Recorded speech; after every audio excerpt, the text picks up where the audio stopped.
Council Bluffs Savings Bank, you can get the protection you need from the bank you trust. The only thing more important than knowing your money is safe is the assurance that your identity has protection. Council Bluffs Savings Bank, hometown banking the way it used to be. At Council Bluffs Savings Bank, you get personalized customer service like nowhere else, like our travel club. Come see us, bank with us, and travel with us. Council Bluffs Savings Bank, hometown banking the way it used to be. There's a couple of I thought it was Mark regarding Howard's. staffing changes on the agenda tonight. Oh. What I tried to do here, when I came to you guys last summer and said, hey, I think we should do the temporary employment. I think we should bring in as city employees instead of temporary employees. Because you guys all had a piece of temporaries in parks and a piece in public works. And when you put it all together, you go, well, we had no idea we're spending almost $200,000 for fees with them. So this is kind of the same attempt is, we bring the resolutions of 1 job or 2 jobs or 4 jobs, and instead I wanted to try to consolidate it all into one sheet. This isn't going to be everything that we've done in my history here, but trying to put things together in the recent time frame, and maybe I'll ask you guys for feedback when we get done if there's something a different way we can do this that's more helpful. But to try to give you the whole picture that we're not done. We've already done some things a year ago. We'll have more things in the future, but trying to give you the full scope of what's going on. And I tried to break it out department by department, what positions are affected, what salary and benefits, either increases or decreases will take place because of those changes, and if there are other costs or savings that we should be considering as we make these changes. I tried to include those as well. So if I can just walk you through this and then see what questions you guys have. And I'll just go start at the top and work department by department. So the health department, last session, you guys passed a resolution. We eliminated 1 health inspector position from our authorized string. And the salary impact and benefits impact is listed on here. The IT department, we're going to be talking about a GIS position. We don't have a resolution for that. Mark Howard's been on vacation, so it'll probably be next session that we bring that in front of you to talk about what that position is. This is what we anticipate the expected cost of that position will be. Parks and Recs is one of the resolutions that we have in front of you tonight. There are actually 5 positions listed on the Parks and Recs department here. 3 of them that we passed a resolution last session abolishing 3 positions. The assistant director has put in his retirement notice. The assistant golf professional and a parks maintenance worker, we abolished those. The assistant director has some people oversight, has some projects that he works on. So to backfill that, we're talking about bringing in a park superintendent, which is more consistent with the oversight and the management that we do in a lot of parks areas and public works where there's employees and there's a superintendent. That actually was the only assistant director position we still had left on staff. Previously, we had several assistant directors. This was the only one we had left, so instead of backfilling that with another assistant director, we thought that the park superintendent makes a lot more sense than this today. We also have a planning and design coordinator to take on some of those projects from that person. This is also a person who will handle the Emerald Ash Borer execution from the plan that's put together, those type of things, designing parks. So that's another position that we would add. Net, when you see it all together, just the salary and benefits, it's going to reduce total of about $94,000. We're going to see some increase in cost for the assistant golf pro and the parks maintenance worker. We're probably going to bring some more seasonal workers in to cover some of the work that those folks did. The planning and design coordinator, we've had on through a temp agency. That's one of those positions where we said, we don't know if we need this long term. We certainly need to get this ash borer plan in place, but what are we going to do long term? So we brought it on temporary. So we are already incurring costs of almost $48,000 of that. The cost will go away, obviously, if we bring this position on full time. So that's the kind of the net I was trying to put all together and get the total cost included within. So we also got a retirement notice from our florist. We have a full-time florist on staff. He's worked for the city for like over 40 years. Does all the flowers along the roads that you see and in the parks. We used to have a full-time greenhouse, so he would manage the flowers throughout the year. Larry and I have talked about that, and we're not sure that's the right way to go. So again, when he retires, we're probably going to wait until we get this park superintendent position in place. and talk about what's the right way to replace it. Do we contract that work out instead of having a full-time employee year-round for that? So those are the kind of things that we're considering. I didn't put the florist position on here. We will reduce that cost, obviously, when he retires, but didn't put it on here yet because I'm not sure exactly how we're going to replace that. But again, just to give you the full scope of the things that we're talking about. Public Works, there's a nice article in yesterday's paper you guys probably read. We have added about 46 miles of streets since we've added any utility workers. West Broadway and North 16th are being taken over by the city that used to be run by the state. So the maintenance of those positions is the biggest need for those 3 utility workers. That one is really not much of a choice on our part. It's just we've got more work to do now. Put together communication and present it to you guys on the HVAC technician. We do not do a very good job of our preventative maintenance with our HVAC systems in the city. We have, I don't remember how many that were listed on there, a lot, 60-some units. And we don't have anybody internally expert on these things, so we call a lot of contractors, and they spend a lot of money. This is one of those things that seem to me a lot like those temporary workers. There's a lot of work here that we keep sending out to contractors instead of having one full-time person. That there's more than enough work for one full-time person to do, and we'll actually save money. Our anticipation is we're going to save about $108,000 on contract expense by having a full-time person. That'll cost us almost $81,000, so net about a $27,000 savings by bringing that work in-house instead of contracting it out. Then we've got a part-time position that they would like to add. We have a person doing this job temporarily right now, actually, and they're putting data into their maintenance system so they can keep all the information up to date of what all of our equipment and what maintenance needs done. So again, if we bring that in-house, we're actually going to save a little bit of money because we're paying a temp agency a fee to do that, so pay for that on our own. The library has the need for an additional part-time clerk. Then the last one you'll see, I have finance on there. I'm working with Dan. We're talking about his department. He's looking at making some restructuring, making some changes within his department. Don't know exactly what those are yet, so I just put it in here as a blank to let you know that's going on, but don't have any final information on that yet. But like I said, that's kind of the breakdown department by department, and then aggregated down all in at the bottom. I'll turn it over to see what questions, what comments. Does the chart take into account any buyout or other costs to the use of the temp agency?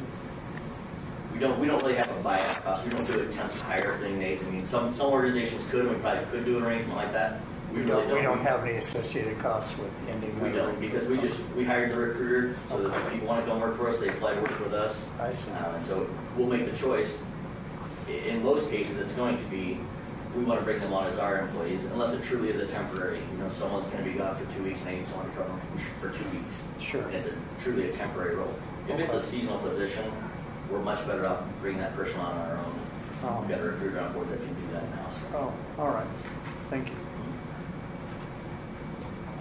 You had indicated before that this is going to be part of an ongoing process to review the positions and see what sorts of efficiencies or additions need to be made. At this point, how far into this process are you? How many more changes, and when can we expect some of those? Yeah, this to me is all the inner workings of that out. So I would say the majority of Parks and Recs is done. I think the health department, we're still talking animal control. We're not sure exactly what we might do there. Do we need to make changes there? I think IT is very close to being done with their stabilization of their group. Public Works, I think, is in the same boat. I think they're pretty well stabilized with what they have. We have a new superintendent. He actually just had his 1-year anniversary as the superintendent down at the wastewater treatment plant. I think he spent the first year really getting his arms around what all he had for responsibilities and a workforce that might not have been the easiest to manage. So he's really just been working on, I think, getting things in control. Does he have efficiencies to make? He may still have some efficiencies to make. I think by and large, a lot of them are done. I guess I don't want to say we're completely done by any means, But I'd say we're probably 75, 80% of the way done with what we would anticipate happening. Okay. Thank you.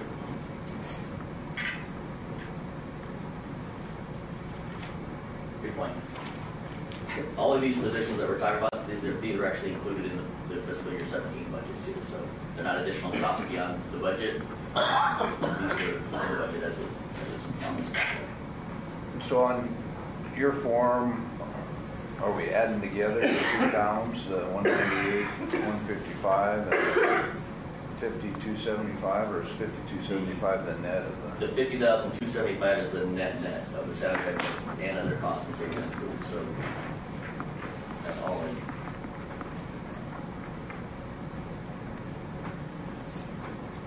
Other questions? All right. Thanks.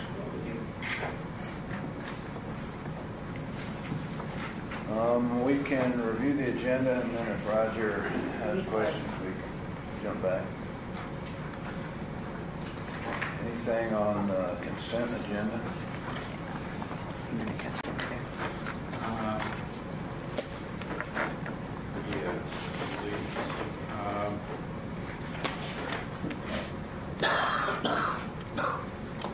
On item 3F, the proposed budget amendment.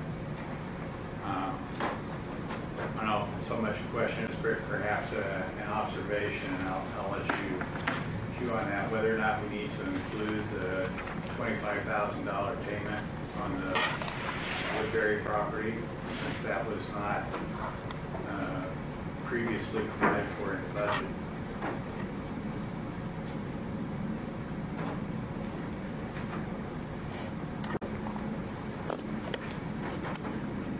Yes, that amount is held back to, it's not been expensed yet because it's out there as an option, and it may come back to us, it may not.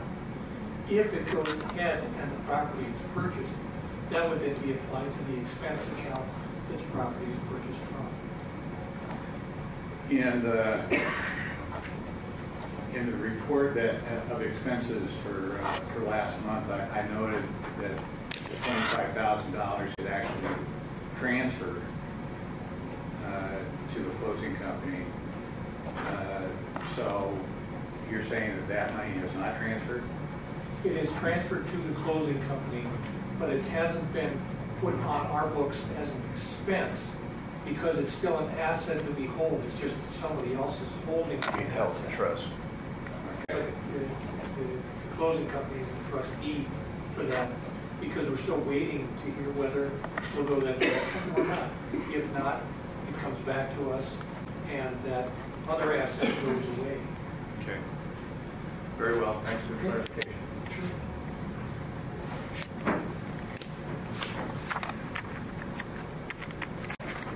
Other questions on the consent agenda?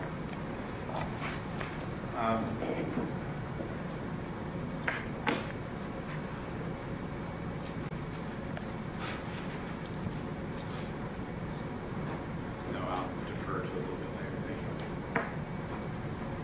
you. I just had one question on, let's see what that would be, on the lease on the parking garage. Oh, I just lost my place on that.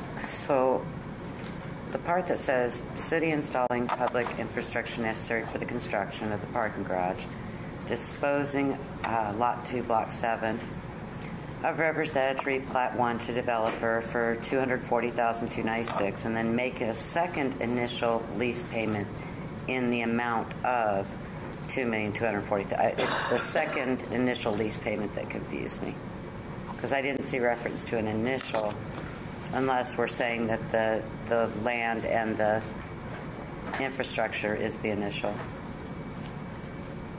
Does that make sense?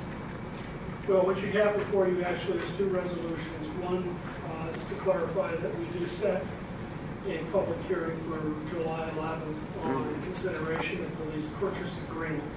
And a copy of that agreement has been back and forwarded to you. The second is, since we are disposing land in the urban renewal area, we have to go through a competitive process. Essentially, I guess to go over what I think to answer your question, the city approved with Noddle Development in Iowa West a memorandum in December of last year. Essentially, this lease agreement kind of mirrors that. We are going to sell Lot 2 for, I think it's $3.50, which comes out to be, I think, $240,296. City contributes an initial lease payment of $2 million plus the $240,000. Okay. That makes The sense. second lease payment would be, well, actually, the first lease payment is the Iowa West contribution. And I think the second lease contribution is from the city, in the $2.240 million. Okay. Make sense? Mm-hmm. So the balance of 7.693 would be financed by Rivers Edge Parking, and then that's how we would derive a lease payment from that. Okay. Did that answer your question? Yep, it did. Okay. Any other questions on that item?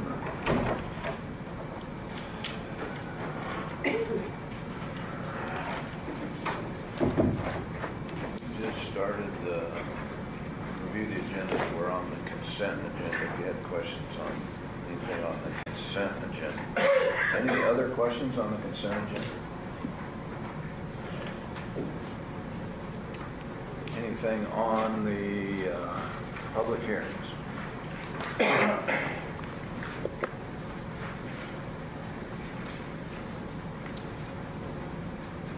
Anything on the resolutions?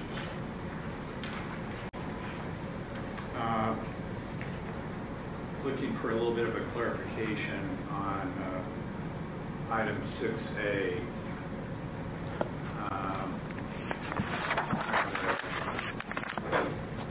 Financing for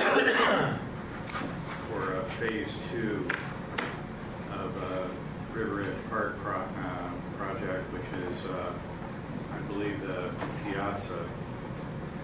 And in the resolution, it makes note of existing financing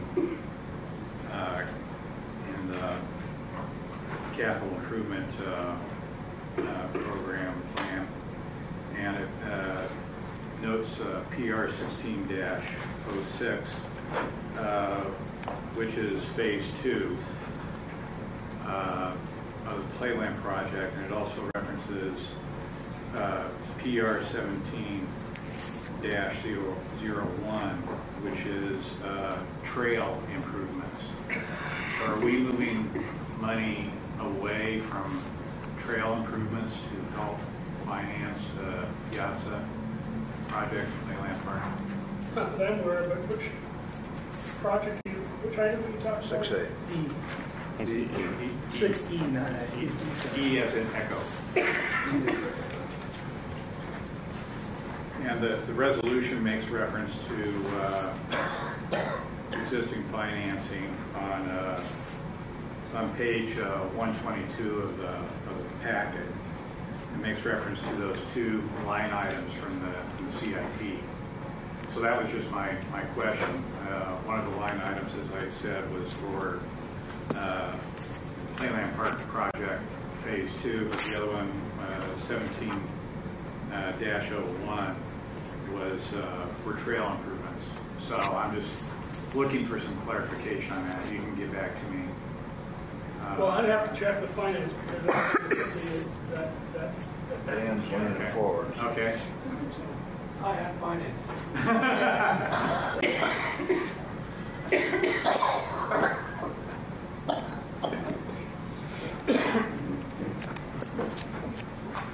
Actually, 1701 in the revised plan that's to be presented at the next council meeting is the continuation of phase 2 of the Rivers Edge Park. Both of those lines are funding that would be produced by bond issues that have yet to be sold. That's the reason for these resolutions, is so that we can use funds that we will sell in the future to pay expenses that are coming up. The idea is that we adopt the resolutions on both D and E because we're going to finance those projects with debt that will be repaid from the property tax levy for debt service. But we can't do that unless we let the council know in advance that that's how we plan to finance them. We can't simply do the work and then come back 3, 4, 5 months later and say, oh, by the way, we're going to sell some bonds to do that. Right. But so that line item, PR 17-01, is a line item in a CIP that's still in draft form that this council has not seen or approved. Correct. Okay. Might want to clarify that a little bit in the resolution then, because or in the staff package, because that was a tad confusing to say the least, because in the existing CIP, that's a completely different project. I understand, and that's on me. I wasn't even thinking about looking back at that one. I was working from the documents I had in front of me. I'm just not thinking, and I apologize for that. I apologize for not being clear. I'm sorry. Well, you're forgiven. Thank you. Anything else on that? Other questions on the resolutions?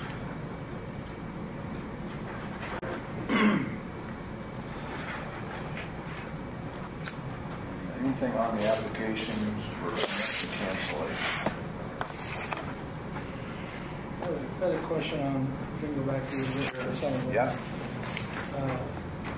On 3H, maybe I'm not reading it right, but what are we're leasing the... Lease to own. We're going to own the parking structure at some point? Lease the purchase agreement?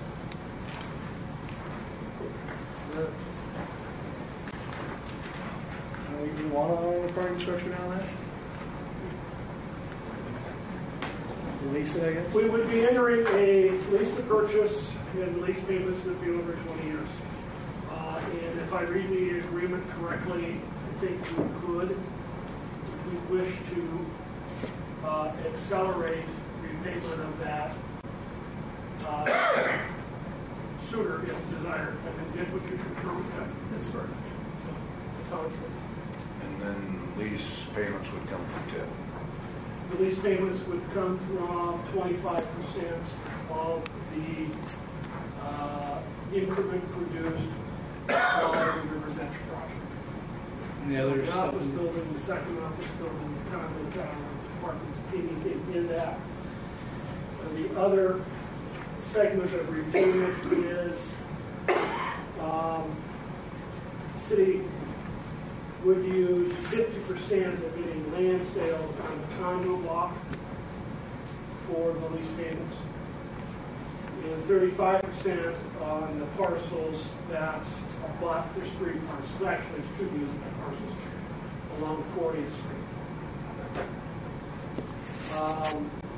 Also, the agreement carries a guarantee from Iowa West if there is a deficit in making the lease payments. So essentially what we would do is use 25% of the TIF, and your land proceeds go also into that account.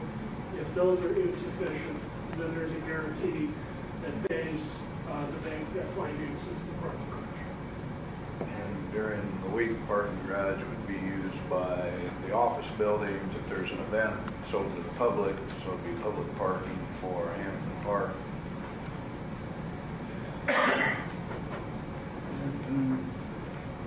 In the end, we would own, I think that was your question. Yeah, we would end up owning it, And and it would be our responsibility. I guess, why do you want to own a parking structure down there? I don't understand.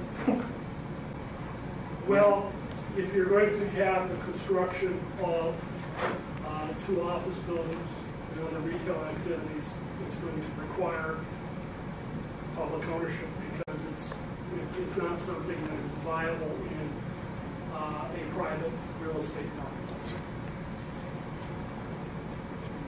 Why? grants. Are we gonna charge people to, I mean, Sure. are we gonna charge people to park there? Yeah. Just meters? Well, there would be, it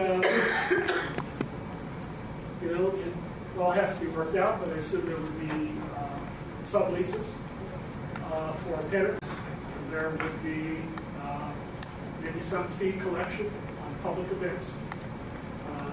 We have to figure out how exactly how that's going to work. For example, you could have Moss Fest. Could we charge people $5, $10, $15 a park?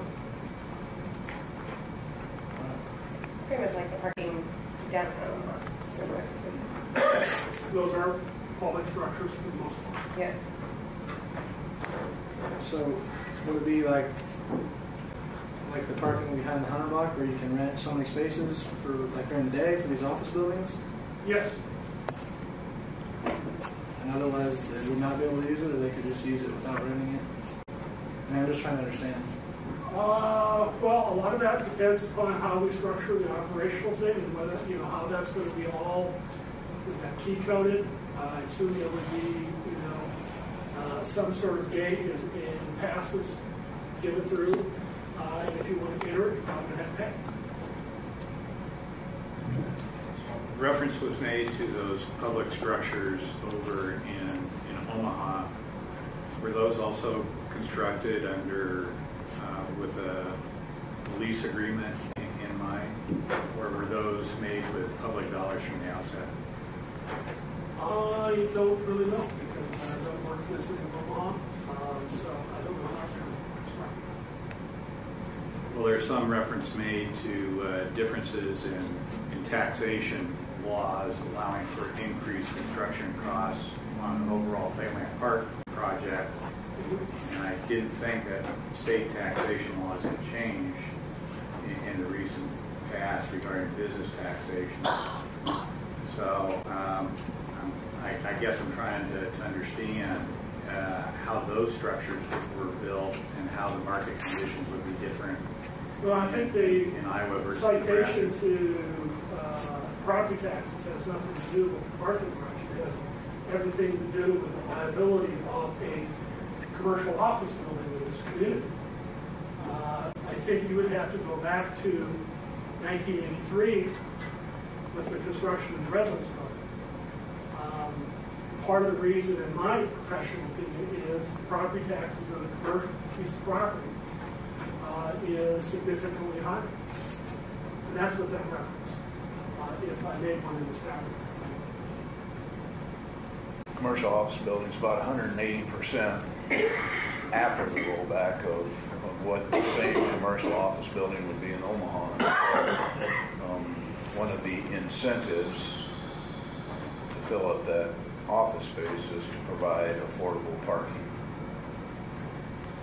But that was the reason for my question, how they were built over in Omaha, because obviously if the city were wanting to construct this type of facility outright, it would need to hold bond referendum to do that. And this lease proposal seems to be kind of a way to get around that. I think the proposal that's put forth, to my understanding, is consistent with the laws that govern the city. It is an option that we have. Pretty common in Iowa that public buildings are leased to own. Could have been something we could have done with the police station. It's well within the laws of the state of Iowa. Bearing in mind that our TIF laws are, generally speaking, more advantageous to a municipal use than Nebraska, for example. TIF, to the large part, as I understand it, in Nebraska, TIF funding for private ventures is limited to the public portions of, for example, sidewalks or streets. It can't go to the actual private building itself, as I understand it. So that's one area in the law where Iowa has an advantage. over in Nebraska. And we certainly have a major disadvantage, as you say, on the commercial property taxes. But, you know, taking a look at this, I just don't see, I appreciate the concern. I don't think we ought to own things that there's a market and the private sector could do just as well and probably better. I struggle to see how private sector interests would find that area economically viable at this point. And so it seems to me that level of public investment is probably necessary. Though I would agree that we ought to look at these closely because in many cases the private sector could do it. I'm just not so certain they could do it here. What's the total cost for the structure? The lease agreement, $2 million for 20 years, $2,240,000. Total cost is $40 million. $11 million. $11.6 million. We put $2 million in to begin with. IOS is matching that, and then the rest would be paid for by TIF payments. Which they would guarantee. Yep. 25% of it would come with that, right? No, 25% of the valuation of all the buildings goes to them, not just 25% of the lease payment. So 25%, the top or bottom 25% of the valuation that's created will be used to make the lease payment. So as Don said, if the condominiums come sooner rather than later and we have that money available, we can pay it off sooner. I think that guarantee is important because if in the unfortunate and hopefully unlikely event that things don't come to pass, then you will be on the hook for the difference. And as I understand the agreement, and correct me if I'm wrong, Dick, but if at the end of the 20 years, city government at that time decides not to buy it, we're under no obligation to do so. Is that right? No, at the end of the contract, the term. We own it? Okay. So it's a bulk lease or whatever the right term is. I see. So it's not a true lease, it's a okay, thank you. So what is the payment per year? Just it depends on the TIF, we don't know the number? Well, ultimately, there's a couple variables. You know, one, the project has to be designed and bid, it has to be financed.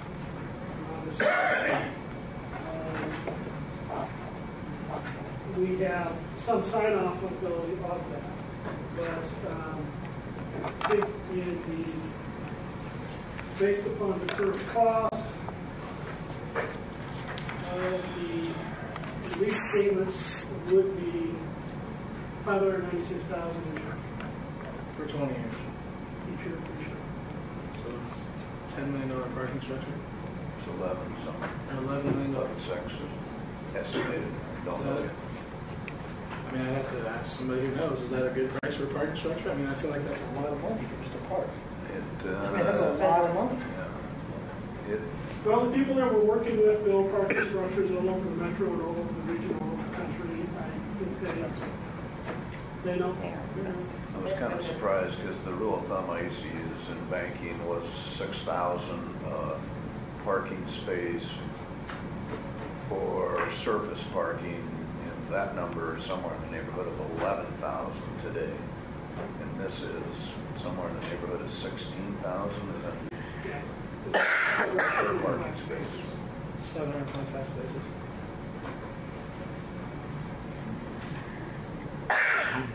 You know, what you did here, I had a question before you probably went by. But the way this lease agreement was structured, back in December, we adopted a memorandum of understanding between Ronald Development and West. And the lease agreement that's been prepared, that's been worked out over the last few months, mirrors the main points of that memorandum. And essentially that is the city is going to sell them a lot, lot 2. It's the one that looks like a detention basin today. for $3.50 a square foot. And we have an appraisal in that, we get an opinion on that. But that total comes out to be $240,000. The city also contributes an initial lease payment of $2 million plus the $240,000. So if you see $2,240,000 in the agreement, that's what that refers to. West would contribute $2 million also. That leaves approximately $7.6, $7.7 million that has to be financed by the private entity that would build the garage. And from there, that is what the payments would be. The principal interest cover that debt, essentially make up those lease payments. So, and what the city would do to repay that, it's really probably, there's 3 points to it. One, we would use 25% of any revenue, TIF revenue that is produced in this River's Edge project. It does not go south of the interstate, it doesn't go north of B, it doesn't go past 39th Street. It's just this confined area. Some of our land sales, if we have, the combo block, and then 2 parcels primarily on 40th Street. Some future date will sell those. Part of those proceeds could go into keep an adequate fund balance to make the lease payments. And if those 2 things are not sufficient, then the city would notify West, and it would be the guarantee of those payments. Now, the agreement also has a caveat in the scenarios that we run that we are likely to have deficits in the early years. And as it gets built out, there will be the tax revenue. So if ILS, for example, had to contribute $1.6 billion in shortfall payments, we'd be obligated to pay them back when funds are sufficient within this 20-year period. That's the structure. Guarantee really doesn't matter because we got to pay it back in. Well, it's a cash flow issue. If there truly is a deficit, we wouldn't be on the hook. But if there's a deficit in early years and a surplus in later, they would be, as I understand it, they would be reimbursed up to what they put in to the extent there is money. So if there isn't money, we're not on the hook, I think is. They're exposed long term, but future development, inflation, sure, would, I think, address their And it says not to exceed 17 million? Yes. So we could potentially pay up to 17 million for this versus the 11 or 7 that you talked about? Well, we're throwing in there $2 million, the $2 million, and the lease payment, and any possible shortfall. Doesn't necessarily mean that it will be there. Right. But I mean, plus interest. Well, I guess, yeah, those shortfalls are something that are a little bit concerning to me because the proposed revision to the plan says for the parking structure $11 to $15 million. But the other parts of the plan that cover the office and residential costs of construction all speak to, and I'm quoting here, additional costs of multi-level construction, competitive disadvantages compared to other states, enclosed parking, underground storm water retention, and higher design standards. And I guess I'm kind of curious if these things weren't known at the time of the original plan, how certain can we be about the construction costs of the parking garage in the future? Are they going to run into similar? I think you're quoting the urban renewal plan, which isn't what we have in front of us. Well, I understand. I think all those things were known to us going into it. I mean, that's not new information. Well, at least it's new to the urban renewal plan. Well, you got to understand, the numbers in the urban renewal plan are a requirement the state puts on us. And it's like trying to hit a moving target while you're moving. There are a lot of variables that come into play. How the state allows you to tax, how this stuff is going to be assessed, what our tax rate is going to be. And we're just taking our best estimate and putting a range. And you have to think of the urban renewal plan, and the range is giving us the opportunity to do it. Doesn't necessarily say you're going to do it. It's implying, but it allows you as a council and future council that flexibility. Because in the end, the state requires us to put that information in there. Okay, well, as you're seeing that, I'm just trying to get my arms around, the anticipated costs on all this. And I understand that a lot of this is rolled up into TIF, and I understand that the concept of TIF, it also speaks to what we think that the assessed value of these properties are when it's going to be done. Correct. And between the original plan and And the we're revised dealing with- plan, it's roughly double. But you understand, the assessed valuation is done. And I'll give you a comparison of what was in plan amendment number 3 and number 4 at the public hearing. And I think you will find it doesn't double.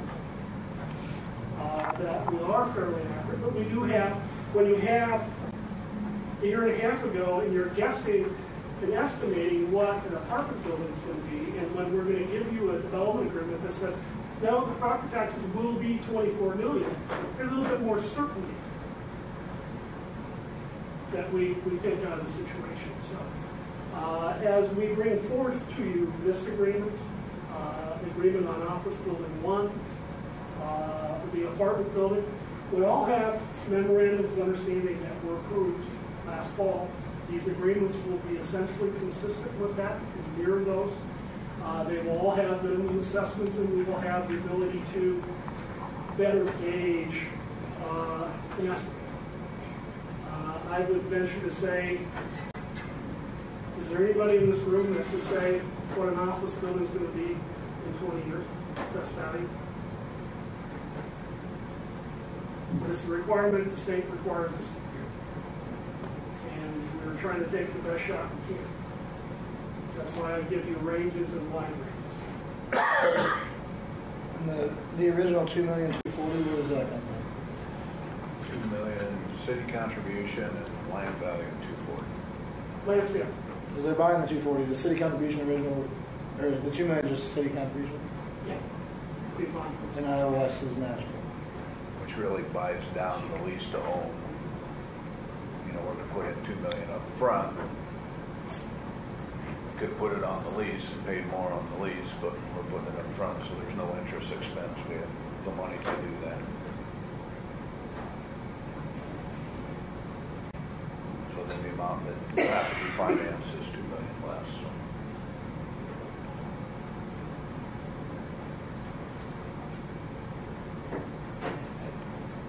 I guess I'm just trying to understand the return on investment here. It's a lot of money, and it's, You want to construct an office building down there? and they don't want to have parking spots. They don't want to build that themselves. I would say that if you don't build a parking garage, you don't have an office building at all. Or 2. You could literally go a quarter of a mile across the Missouri River and build that same office building and pay half the property taxes. So in an effort to equalize that deficit, it requires us to step forward and, as part of the public improvement, put in parking.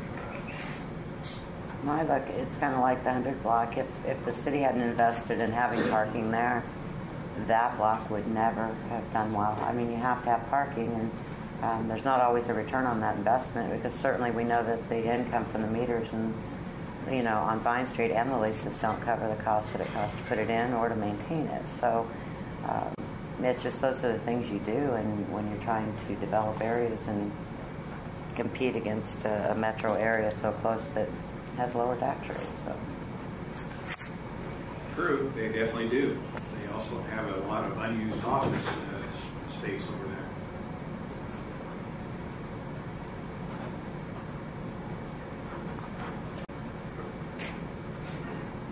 Thanks for helping out. And Don's available if you have other questions. We're just setting the public hearing tonight. Yeah, well, I think that the schedule is, we already setting hearing, public hearing will be the 11th.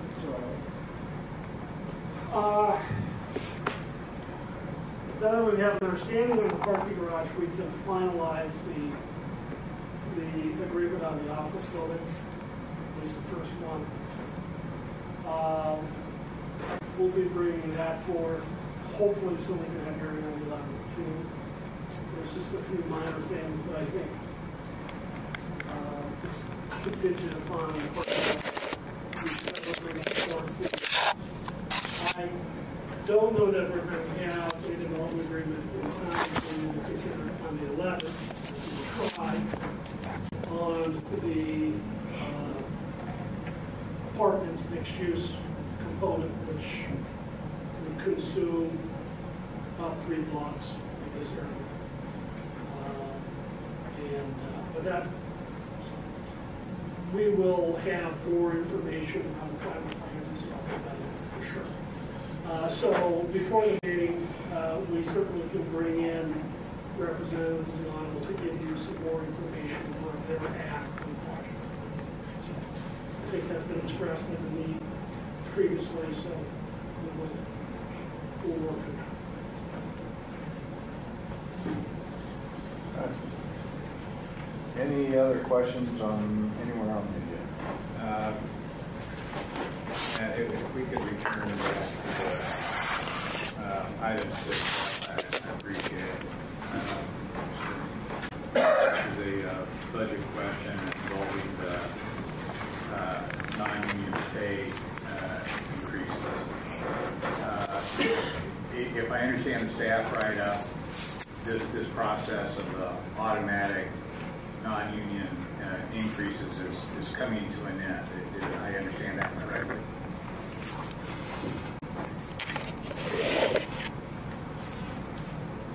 Yeah, and actually we changed that last year. This is just a reminder that we said we shouldn't attach the non-union to the clerical and technical unions' wage increases. So let's separate why we would attach that to that union. So I asked this before, and you provided a tentative response and said that you'd get back to us. I was asking, will we be transitioning to more of a merit-based system for pay increases as opposed to timing rate? From a non-union standpoint, that's the intent, is that we'll have a performance management system so that we can put a merit system in place based on performance. That's absolutely is the intent. Outstanding. Okay, what's the level of progress on that? So far, 0. I appreciate it. Our priority was getting the recruiting processes in place, getting the technology people in place, getting my staff in place. So we can that is the next thing on my agenda. That's my personal project that I want to do. A big goal yet to be realized. Absolutely. But the reality is it's easier because it is one portion of the workforce. If we were trying to pull 4 unions in and try to get them to agree, that would be a huge undertaking. That is a huge undertaking. Absolutely. So I appreciate that. Nothing you give them. It's only the non-union. Yeah. Right.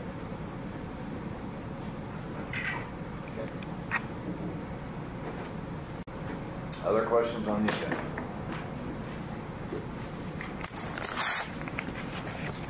All right, executive session. At Council Plus Savings Bank, you still get personalized customer service. We have identity safe checking with LifeLock, identity theft protection. You get personal mortgage lending to fit your needs now and in the future. You get business banking with the latest technology because saving you time saves you money. At Council Bluffs Savings Bank, you get people who answer when you call and local employees who are actively involved in our community. Council Bluffs Savings Bank, hometown banking the way it used to be.